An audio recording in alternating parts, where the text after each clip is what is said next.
when you're speaking.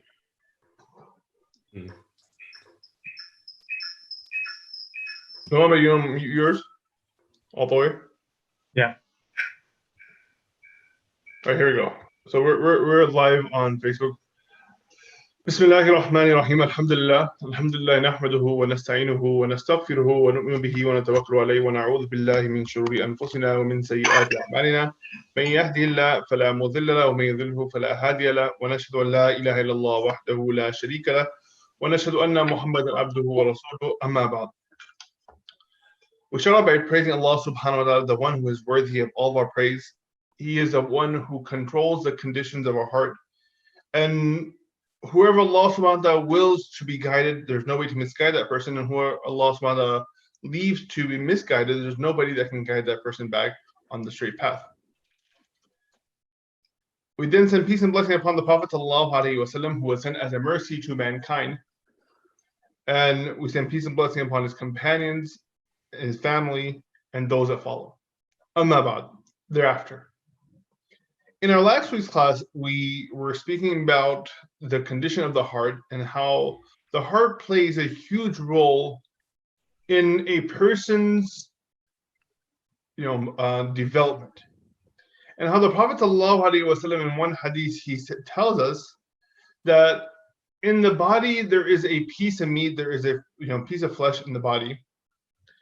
إذا صلح الجسد كله, when this piece of meat is good, the whole body will be good. وإذا فسد الجسد كله, and if this piece of meat were to be bad, then the whole body will be bad. And the Prophet ﷺ says, ألا وهي القلب, verily it is your heart. And this tells us that our heart takes a lot of work. Our heart takes a lot of effort, where a person, has to work on it to build a sound heart.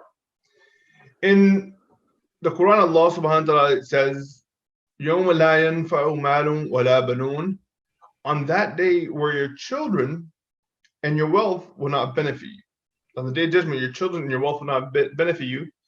إِلَّا مَنْ أَتَى اللَّهَ بِقَلْبٍ سَلِيمٍ, except for that person who comes to Allah subhanahu wa ta'ala with a sound heart. Somebody who's worked on their heart, somebody who has conditioned their heart, somebody who has looked at diseases of their heart and removed those diseases. I mean, it's like a person who looks at themselves in the mirror and says that, look, there are certain things that I don't like. I don't like to have too much, my stomach's a little bit big here, or I need to fix my hair here, remove some hair here. And you analyze your body, and then you start to adjust your body accordingly. Make changes. Hit the gym, maybe get some beauty products. And then you have a finished end product where you are pleased with it. Alhamdulillah, this is good. And when it comes to our heart, we understand the heart is somewhere similar, that we look at our heart, and the heart, because of sins and because of illnesses that it has, the hadith of the Prophet ﷺ, the Prophet ﷺ says, every time that we sin, a black dot is put onto our heart. A black dot is put onto our heart. And then the next time when you sin, a second dot is put, third time, and a third dot is put, until these black dots become a cluster of dots. And slowly, it covers up the whole heart. So Rasulullah says, a black dot is put on your heart each time you sin. And because we sin so much, this black dot becomes a cluster, and this cluster becomes a cancer, where it slowly takes over your heart. And the Prophet ﷺ tells us, until the whole heart is covered. And then you have a heart that will not hear anything, it won't understand anything. Summun bukmun umyun fahum la yaqilun. You'll be dead, deaf, and dumb, and you won't understand anything, then nothing will be able to penetrate your heart. So this tells us that it's important that we work on our heart. We work on the condition of our heart. And Imam Ghazali says, look, in Ihya Ulumuddin, the original book, there are many different illnesses of the heart that are there. You can go through that. But from those many illnesses, there are three really important ones. Three really big diseases of the heart that every Muslim should work on and make sure that they're free of. And the Prophet sallallahu alaihi wasallam, Imam Ghazali, he says that number one of these three is envy. So we'll actually go back and we'll start from envy because it links into the class. If you can read from envy. All right. Sheikh Mubeen, make sure you're muted on Zoom. Okay, is that ghost still there? Is your can you mute your Zoom volume as well? Better now? Okay, perfect. All right, so if you're not talking, just mute the microphone and the laptop. All right, envy. Envy is a greater form of miserliness. The simple miser is one who is stingy toward others with his possessions. But the greater miserliness is of one who is stingy with Allah's favors upon his servants, favors that are not even his, but of the vast treasures of Allah's omnipotent power. The envious person is one who is pained when Allah Almighty, from the treasures of his omnipotent power, bestows on one of his servants wealth or knowledge or love in the hearts of people, or any kind of good fortune. He is pained to the point that where he wishes that Allah's favor would be taken away from that person, even if the same favor would not transfer to him as a result. This is really the pinnacle of wickedness, and about which the Prophet ﷺ said, envy devours good deeds just as fire devours wood. The envious person himself is one who suffers punishment and receives no mercy. He is in continuous torment, for there will never be a lack of those among his contemporaries and acquaintances on whom Allah has bestowed knowledge or wealth or esteem. Thus, the envious person continually suffers punishment in this world right up to his death, and the punishment of the world to come is even greater and more severe. In fact, the servant does not arrive at true faith as long as he does not love for his brother and for the rest of the Muslims what he loves for himself. Indeed, he must participate with them in times of ease and times of difficulty. Muslims are like a single building. One part strengthens the other. They are like a single body. If one limb suffers, the rest of the body suffers as well. If you do not find that this is the case with your heart, it is more important for you to occupy yourself with seeking deliverance from destruction than with obscure branches of juristic knowledge and case law.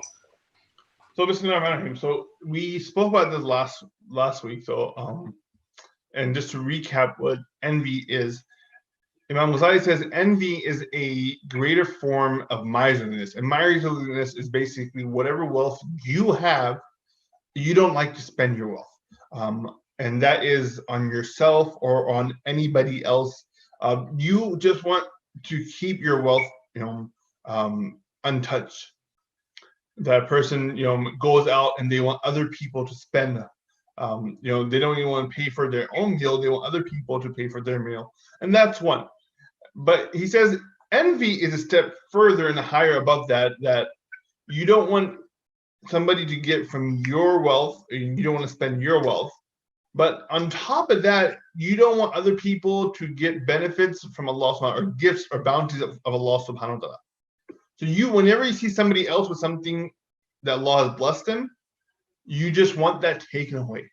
Whether it's a nice house, whether it's a nice car, whether it's fame, whether it's any type of power, whether it's good relationships, you cannot see or digest the fact that somebody else has a bounty that Allah subhanahu wa ta'ala has blessed them.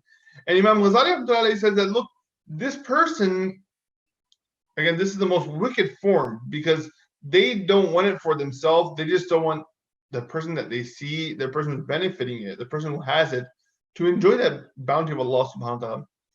But Imam Ghazali, he says very beautifully, this person will be in a constant state of torture. And constant state of torture, why? Because they will always feel this jealousy, or they will always feel this envy towards people. Because if you want this one ni'mah taken away from this person, then somebody else will come with another ni'mah. You're jealous of this person's car, that person's car gets taken away by Allah subhanahu wa ta'ala, but then somebody else is going to roll in with a nicer car. You don't like their relationship that they have, their husband and wife, to get along. You're jealous and you're envious of that, and you make dua, oh Allah, destroy their marriage. Somebody else can come with a good marriage. So this person within themselves, they're always in that pain and suffering until you work on that, until you understand and you are happy with with ni'mat and blessing that Allah subhanahu wa ta'ala gives others. And we ask ourselves that, how is that possible? What can you do? What can a person do to rid themselves of envy and jealousy? And some easy remedies are that whenever you see somebody that you feel jealous or envious of, give them a hadiyah, give them a gift, right? So jealousy is that you see something that they have and you want to take away. Instead of taking away, go and give them something else. Increase the bounty of Allah subhanahu wa ta'ala on them. And this will solely control your jealousy. So this is number one, right? The second thing that Imam Ghazali he says, is so this is the first disease out of the three diseases. The first disease number 2, Samad. Ostentation. Ostentation is a hidden form of ascribing partners to Allah. It is one of the 2 forms of idolatry, shirk. It is to seek a place in the hearts of people by which you may attain fame and veneration. Love of fame comes from the ruinous pursuit of one's inclinations. It is this that destroys most people, for nothing destroys people except people themselves. So Imam Ghazali says ostentation. This disease is probably one of the worst diseases out there of the heart. This is why many people have betrayed their loved ones, or many people have betrayed their religion, or many people have betrayed their countries, or this is the one illness that causes a lot of pain, is when a person wants to become famous. Right? When a person wants to be known, when a person wants to be, in the eyes of people. Fame and ostentation is, Imam Ghazali says, it's a form of shirk of Allah subhanahu wa ta'ala. To seek pleasure of other people, to be, famous in front of other people. And again, we live in a day and age that this is, pretty much everywhere. Everybody is trying to become YouTube famous, or everybody is trying to become the next Instagram model, or the, crazy social media sensation.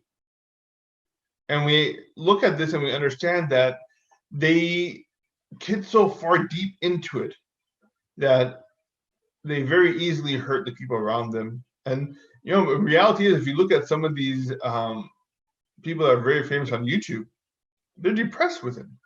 Some of the very famous YouTubers. I remember many years ago. Again, I'm too old for it now.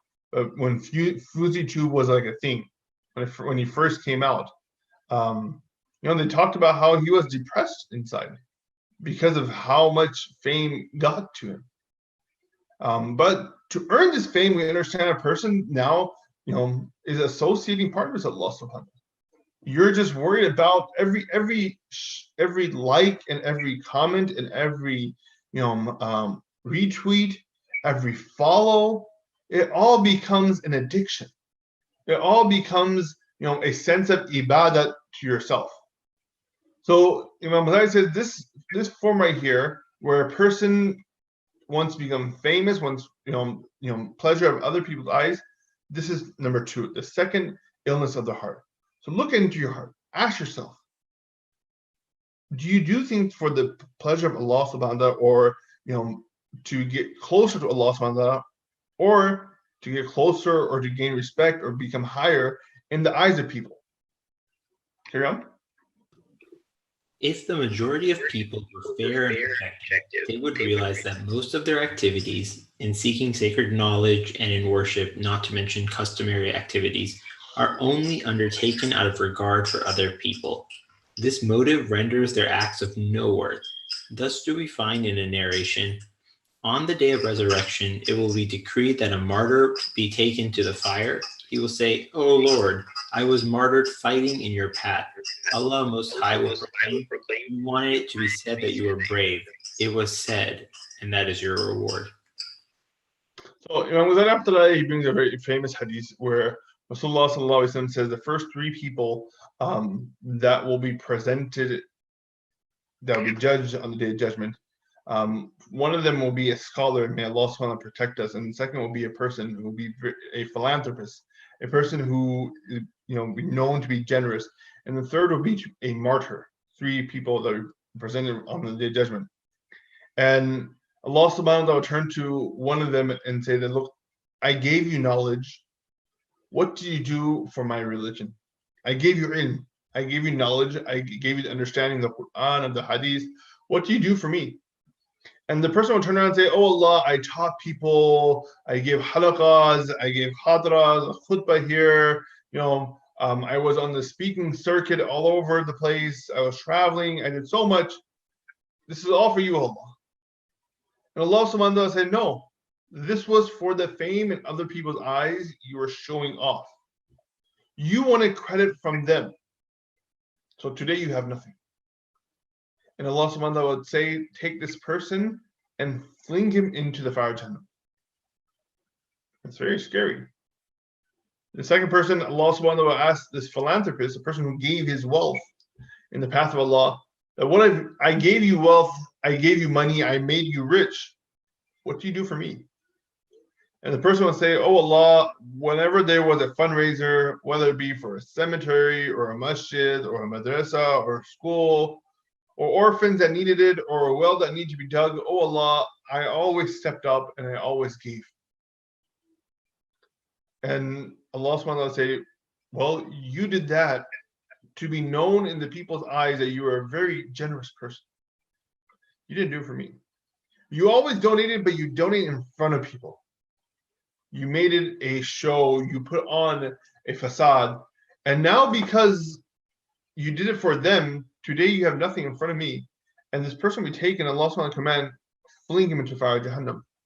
And third will be a person, Allah subhanahu wa ta'ala turn around and say, Allah subhanahu wa ta'ala say to this person that you, Allah, I gave you strength and power.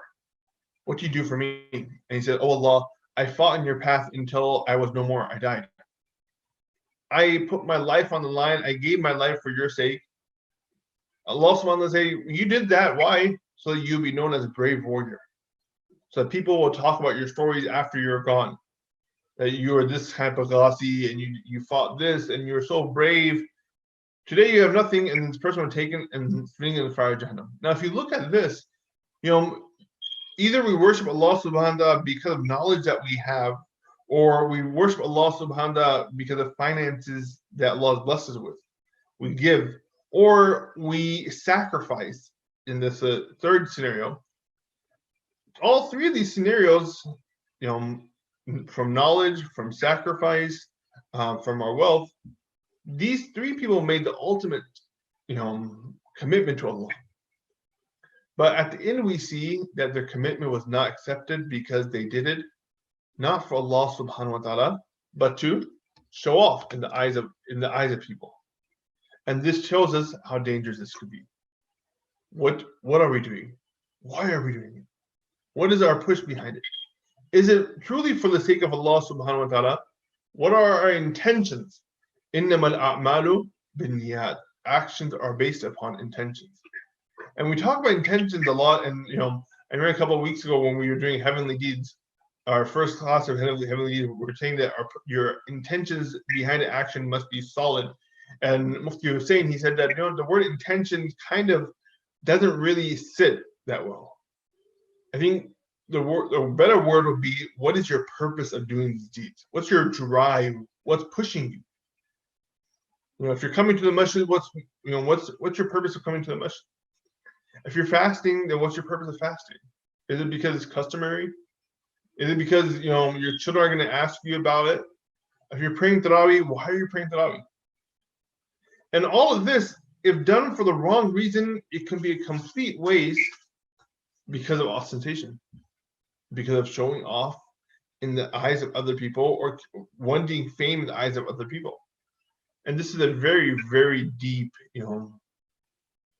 very, very deep point in Islam. A person asked a scholar once that, where does tasawwuf start? where does the tasawwuf start? And where does the tasawwuf end? The tasawwuf means like self-purification, where you work on your heart, where you better yourself. And they said, and the scholar replied back, the beginning of the tasawwuf is innamal a'malu binniyah. That actions are based upon intention. That check your heart. And this is important that we keep doing this, that we always check our heart, ask ourselves, why am I doing what I'm doing? And he said the end of the tasawwuf is al-ihsan, perfection. And ta'bud Allah annaka taraf illam takun taraf innahu yarak. That you clean yourself and purify yourself and you work on yourself so much that you worship Allah subhanahu wa ta'ala as if you can see him in front of you. So he said beginning, number one, all the way in the beginning is that you correct your intention. And the end goal is that you worship Allah as if you can see him. Let's carry on. The same will happen with the scholar, the pilgrim to Mecca, the warrior, and the reciter of the Quran who showed off in their deeds. Conceit, arrogance, and pride. I'm going to mute. Okay. Conceit is a deep-seated disease. It is when the servant looks at himself with the eye of honor and self-glorification, while looking at others with the eye of lowliness and disdain. Its effect on the tongue is that he says, I this and I that. As accursed Iblis said, I am better than him. You created me from fire, and you created him from clay. Its result when in company is believing oneself to be above others, seeking to have precedence and to take pride of place at gatherings.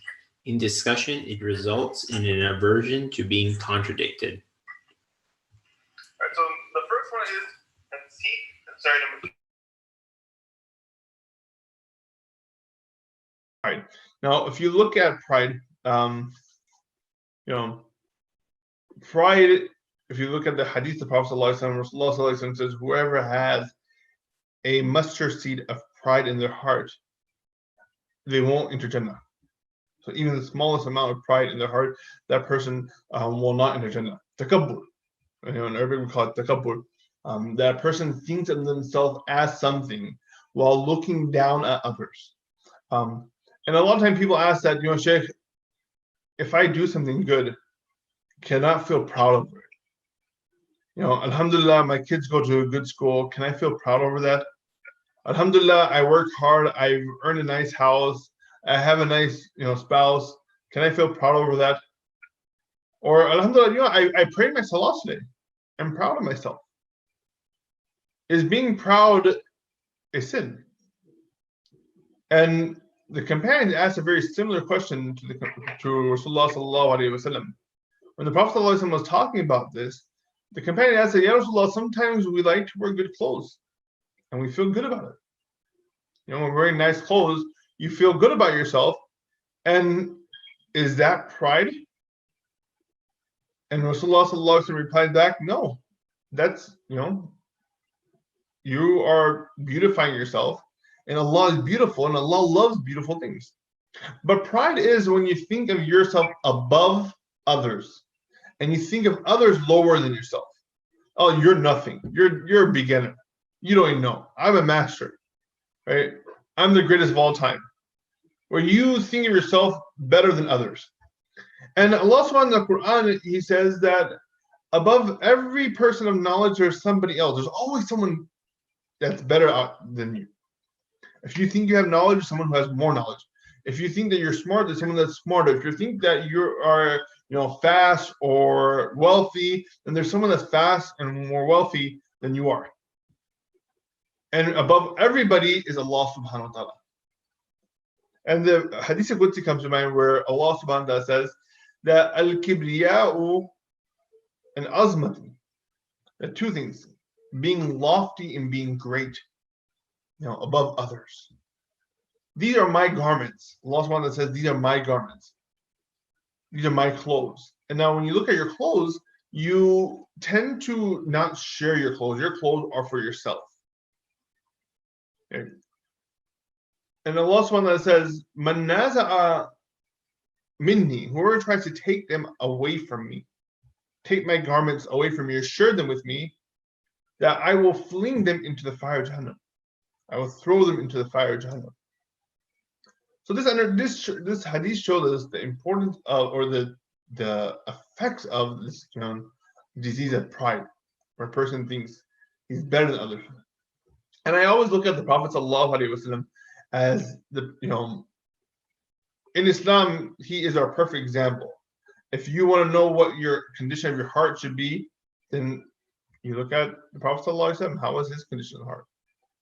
And you see the Prophet ﷺ, he didn't have pride. The Prophet ﷺ, he didn't consider himself to be better than others.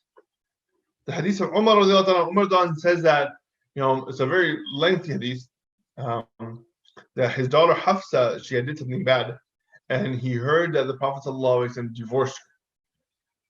So his daughter Hafsa, she was married to the Prophet ﷺ. She did something, and the Prophet ﷺ, he heard that the Prophet ﷺ divorced her, and he went to go speak to the Prophet ﷺ.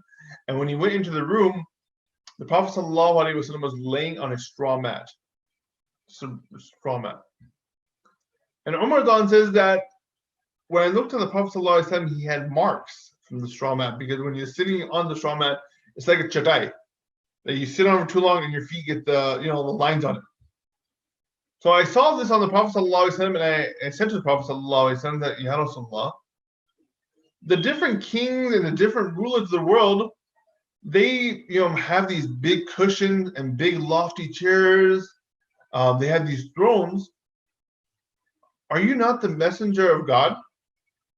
Are you not the final messenger? Then why is it that you have to sit like this? And but and the Prophet ﷺ replies back to him that let them have the dunya and we'll keep the akhirah. But what we see here, the Prophet ﷺ, he had zero pride. It wasn't that, oh, I am the Prophet of God, I should have a nice cushion, or I should have a nice chair, or you all should sit on the ground in front of me, and I should sit above everybody. The Prophet ﷺ wasn't like this. The Prophet ﷺ had zero pride, to the point that the other day I was doing a fundraiser with Sheikh Yasser Birjas, and he shared this beautiful hadith. Sheikh Yasser Birjas shared the hadith that this person in Madinah Munawwarah came, and this person wasn't all there mentally. Mentally, they were disabled. And they came to the Prophet ﷺ, and they were trying to speak to the Prophet ﷺ, and they held the hand of the Prophet ﷺ. And Rasulullah ﷺ said to this person, "Oh, Abu Fulan, take me wherever you want. Fulan, sorry. Go on, take me wherever you want. I'll follow you." And he went with this person to the streets of Medina. And this person wasn't taking the Prophet ﷺ anywhere in particular. They weren't there mentally. So he told the companions that you guys carry on, I'll catch up. And the Prophet ﷺ went with this person, went around until that person was content, and then the Prophet ﷺ went back. And this is the quality of a person who has zero pride. If it was like you and I, we would say, "You want get out of here," or we'd probably send our children, or we'd probably send someone like lower than us. But the Prophet ﷺ, again, he considered himself that there's nothing that's above me. And this is where we learn a very important quality of humility and humbleness. And Rasulullah sallallahu alaihi wasallam in one hadith says, "Man tawadha'a lillah rafa'ahu Allah." Whoever humbles himself for the sake of Allah subhanahu wa ta'ala, puts others above them, even though you deserve to be above others, even though you may be more intellectual, or even though you may be more elder, or you may be more wealthier, but you put others above you and you take the back seat. Man tawada'a lillah, and you do this for the sake of Allah subhanahu wa ta'ala, rafa'ahu Allah, Allah subhanahu wa ta'ala will rise you. Allah subhanahu wa ta'ala will lift you up in the eyes of others. And that's what we understand. Always be humble. Always have this quality of humility, and take out any pride that you have, because of the hadith of Prophet ﷺ, whoever has a mustard seed of pride, that person will not enter Jannah. Carry on. The arrogant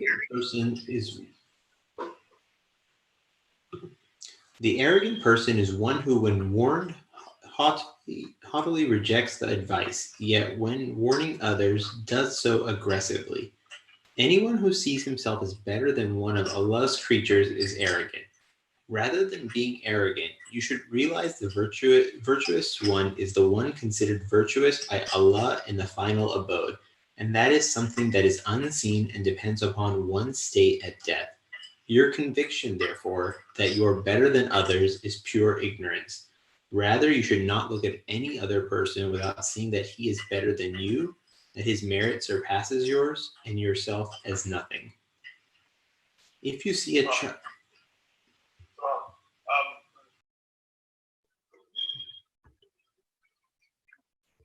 Right. So in this part, Imam Ghazali, he brings that a person who is arrogant, they always think of themselves, we said above others. And this person, whenever they're warned or whenever they're, given a, they're warned about something in the Quran or in the Hadith, they reject it easily. But then they go and tell others that make sure you do this or stay away from this, stay away from this.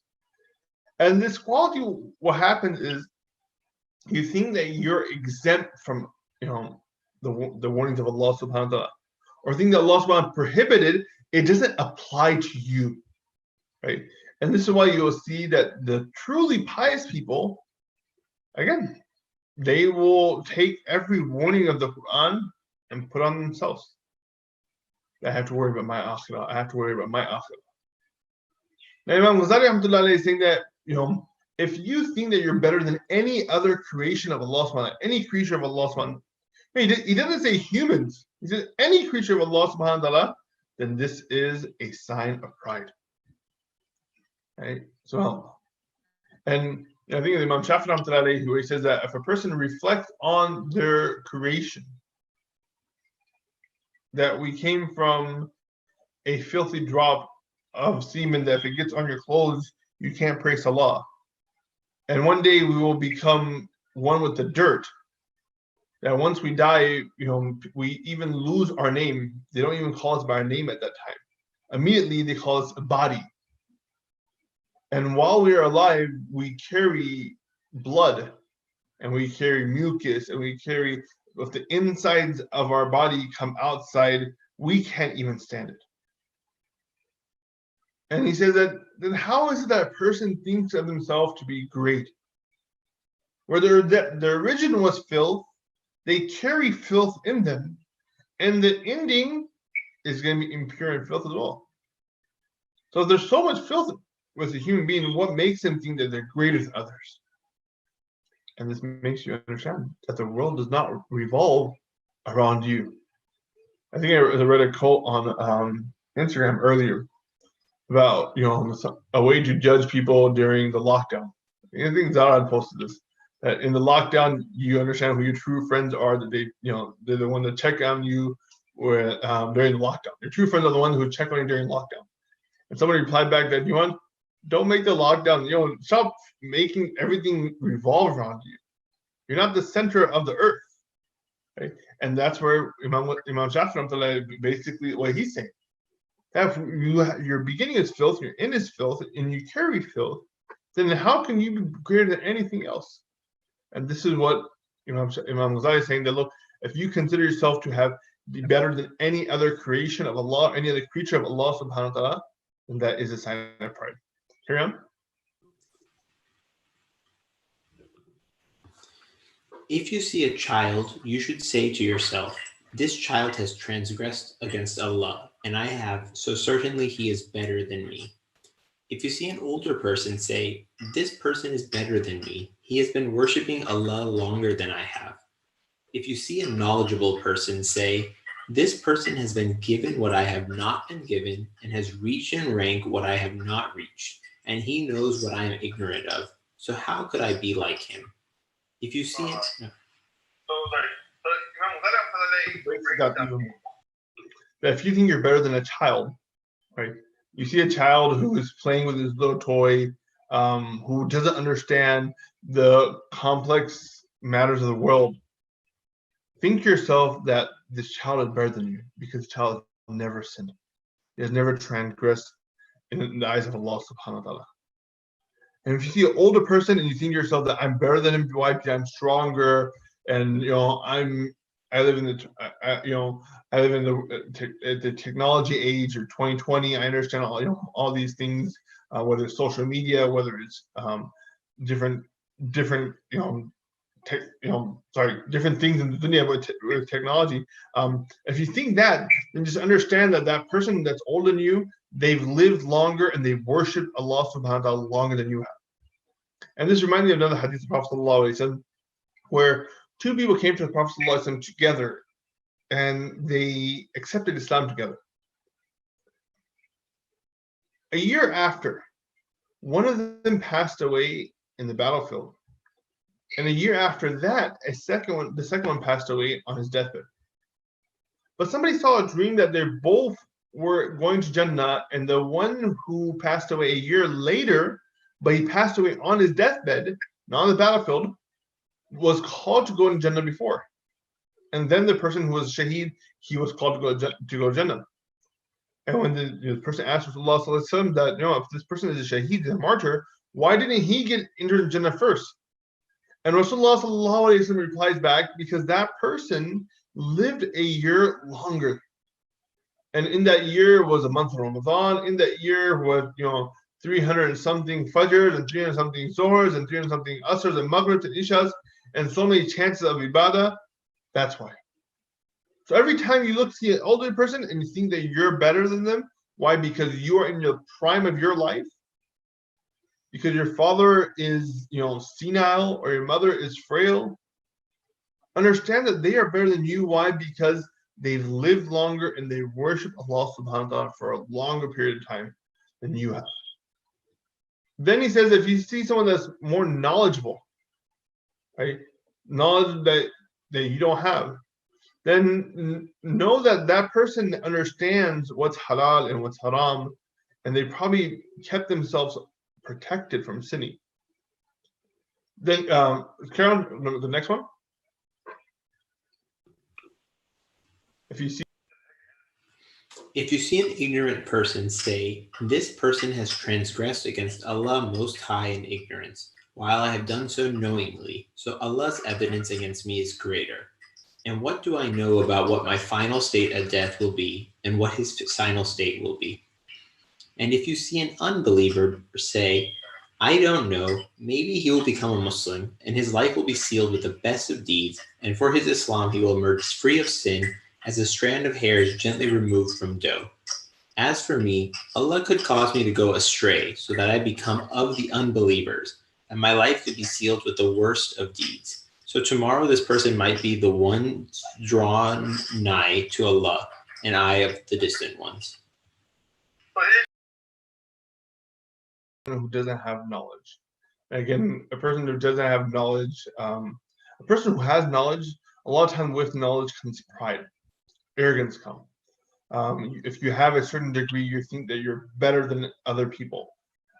If you studied, Islam, you think that you're better than other people. If you're a scholar, you think that you're better than other people. But Imam Ghazali is saying, look, when you see someone that's ignorant, doesn't have knowledge, then know that whatever mistakes that they have done is because of the lack of their knowledge, right? Because they didn't have knowledge.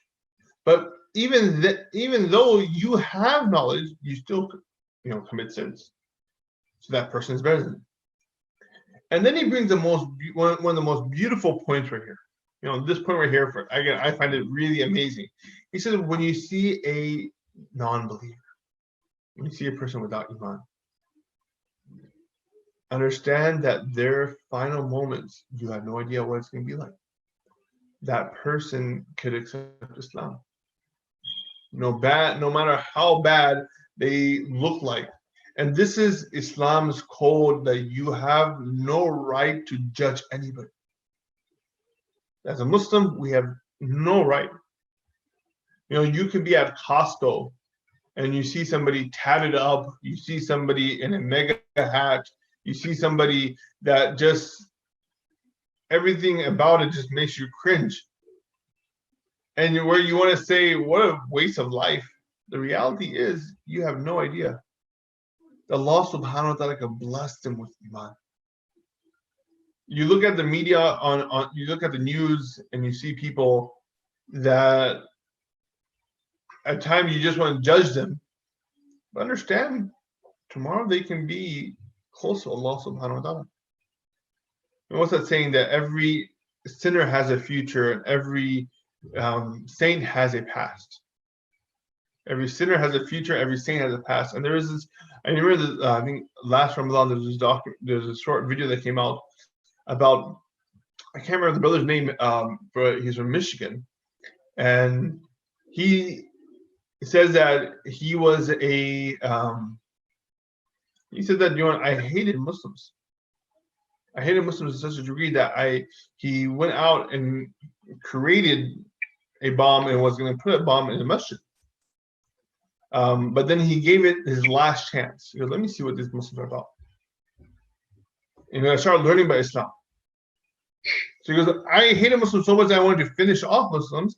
I had weapons, I had stuff that I was going to do something extreme. But then I started learning about Islam, and Islam, the beauty of Islam, entered into my heart. So imagine if you saw this person and you judge this person, and then they go out and they become Muslim, right? But the reality is that even if we're Muslim, we don't know what our ending is going to be like. At the time of Prophet sallallahu alaihi wasallam, there was a person who came to Rasulullah sallallahu alaihi wasallam while the Prophet sallallahu alaihi wasallam was going to a battle. He was on his way to a battle, and this person came on a horse from the opposite direction, and he stopped right in front of the Prophet sallallahu alaihi wasallam. He got off his horse and he asked Rasulullah sallallahu alaihi wasallam, "Are you Muhammad bin Abdullah? Are you Muhammad the son of Abdullah?" And Rasulullah sallallahu alaihi wasallam said, "Yes, I am Muhammad, the messenger of God." He goes, "Are you the one who claims that there's no God but Allah?" He said, "Yes, I'm the one who claims there's no God but Allah." He says, "Give me your hand." He holds the hand of Rasulullah sallallahu alaihi wasallam. He says, "Ashhadu an la ilaha illallah wa ashhadu anna Muhammadan Rasulullah." I testify that there is no God but God, and I testify that that you are the final messenger and the servant of Allah subhanahu wa ta'ala. He becomes a Muslim, he sees the Prophet sallallahu alaihi wasallam, he becomes a Sahabi. He gets on his horse and he asks the Prophet sallallahu alaihi wasallam, "Where are you going?" He goes, "We're going on a battle." He goes, "Then you're going to see me all the way in the front." He gets on his horse and he starts rushing to the front. His horse trips, he falls over, he breaks his neck, he passes away, he dies. Rasulullah sallallahu alaihi wasallam comes by his body and says that what a beautiful life. That he lived his life however he wanted to, but Allah subhanahu wa ta'ala had written a beautiful ending for him, that in his final moments, he didn't even pray one salah. He didn't pray one salah. He didn't do wudu once. But he became a Muslim, he became a Sahabi, he became a Shaheed, and he died in the path of Allah subhanahu wa ta'ala. So this portion right here, whenever you see a non-Muslim, understand that they have a future and you don't know what the future is. They can become a Muslim, they can become someone very close to Allah subhanahu wa ta'ala. And the reality is, we don't know what our ending is like. I always share a story that there was this one young kid in Chicago, and my first time going to Chicago as an adult, I remember meeting him, and mashallah, it was like a very, very pious kid. He was wearing a turban, acting upon the sunnah. Even when he shook your hand with two hands, asked you to make dua. A really, mashallah, level-headed kid. And I remember a couple of years after that, his brother called me and said, I want you to make dua for my brother. And I said, what happened? He goes, that my brother left Islam. He's apostate. And I asked him, how did this happen? He goes, he went to after high school, he went to college, he took some philosophy class, and the philosophy teacher played with his iman, and he's now Muslim. He openly denounced Islam. Alhamdulillah, later on, he accepted Islam again. A lot of scholars worked on him, talked to him, explained to him. But the lesson that we learn is that we're at no state that we can take our Islam and say that, okay, that's it, I'm into Jannah. This was a Yahud and Nasara. The Yahud and Nasara used to say that, we're the friends of Allah subhanahu wa ta'ala, Allah subhanahu wa ta'ala, we might just go to Jannah for a day or two, but besides that, we're going to be in Jannah. But as a Muslim, we have to understand, we don't know what our final state is. Only Allah subhanahu wa ta'ala knows. Only Allah subhanahu wa ta'ala knows if Mubeen will die on the state of Iman. And this is why the Prophet ﷺ he taught us to make a dua, oh Allah, give me the kalima La ilaha illallah at the time of death. And the Prophet ﷺ says, Man kana akhir kalam La ilaha illallah dakhla al-jannah. Whoever final words are La ilaha illallah, that person will enter Jannah. And we ask Allah that He gives us khatima bil iman. At our final moments, we have iman in our hearts. Let's carry on.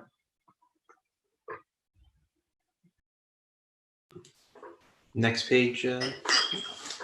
Arrogance will not be removed from your heart until you realize that the truly great person is he who is great in the sight of Allah Most High, and that this depends on one's final state, which is uncertain.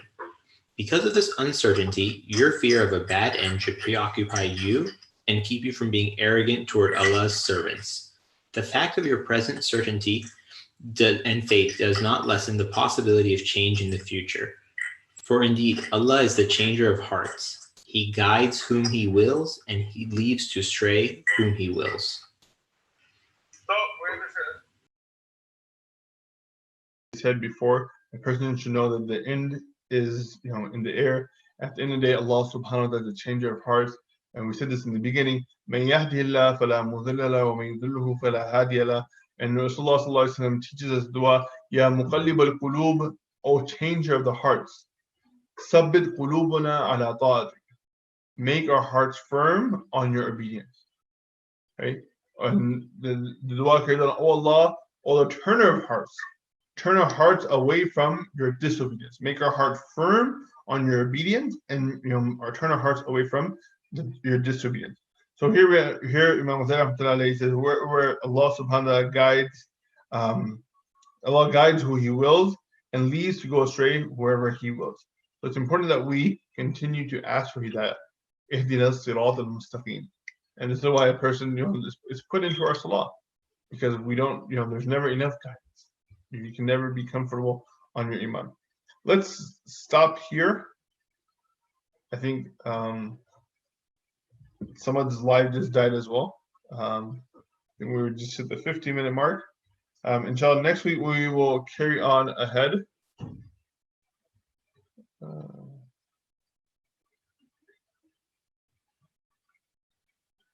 One second.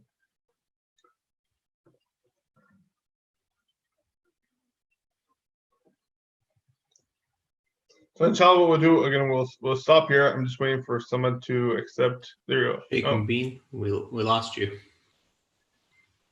I'm not sure what's happening on Instagram, but once again, inshallah, we'll stop here. We pray Allah subhanahu wa ta'ala gives us a clean and pure heart. We pray Allah subhanahu wa ta'ala protects us from envy, protects us from ostentation, protects us from pride.